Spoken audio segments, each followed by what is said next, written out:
دروازے نہ بند کریں جن دروازوں کی برکت سے روزی آتی ہے۔ ایک حدیث میرا دل کرتا ہے آپ کو یاد ہو جائے، مستدرک للحاکم میں حدیث ہے۔ حضرت انس بن مالک رضی اللہ تعالیٰ عنہ فرماتے ہیں ایک بھائی حضور کی بارگاہ میں بیٹھا رہتا تھا، نکما نہیں تھا، شارحین حدیث کہتے ہیں کہ کسی مجبوری سے وہ کام نہیں کر پاتا تھا، یا کرتا تھا تو کام آگے نہیں چل پاتا تھا،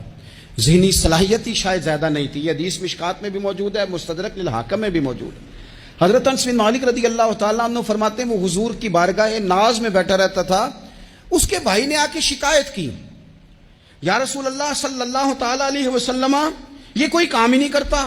کوئی محنت نہیں کرتا، کوئی جدوجہد نہیں کرتا، آگے نہیں بڑھتا،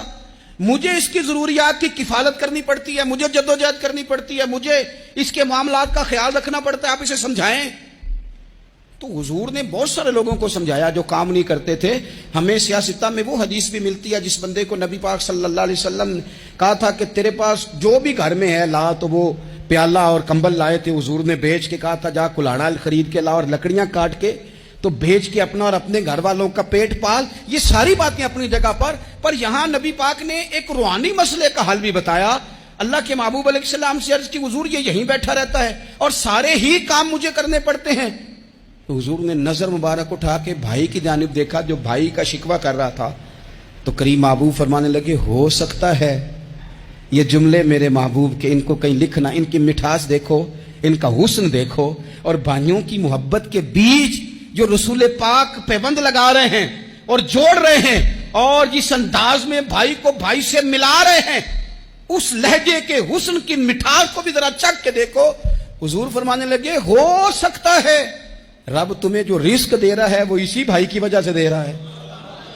بھائی پائیاں دے ویری ہوندے تے بھائی ہی پائیاں دیاں باواں، او بھائی ہو سکتا ہے اس کی وجہ سے تجھے مل رہا ہو، اس کی وجہ سے۔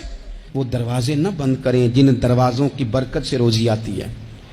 کبھی بھی وہ کام نہ کریں جن کاموں کی اگر آپ کو کل تک برکت تھی، کل تک کام ٹھیک چل رہا تھا، کل تک نظام بہتر تھا، اور آج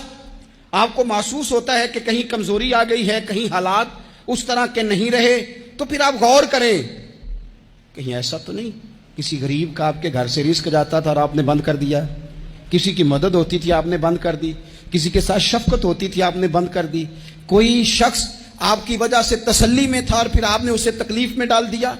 اللہ کے محبوب نے فرمایا تمہارے کمزوروں کی وجہ سے تمہیں رزق دیا جاتا ہے، تمہارے ضعیفوں کی وجہ سے تمہیں رزق دیا جاتا ہے۔ تم نے تو ایک بندہ یہ کہہ کے نکال دیا کہ جا تیری تنخواہ میں نہیں دے سکتا، لیکن کیا پتا کہ اس کی تنخواہ کی وجہ سے ہی باقی سارا کچھ بھی آتا ہو، کیا پتا کہ اسی کے سبب سے اللہ انعام فرماتا ہو۔ لہٰذا ان روحانی مسائل کا بھی تھوڑا سا خیال کریں۔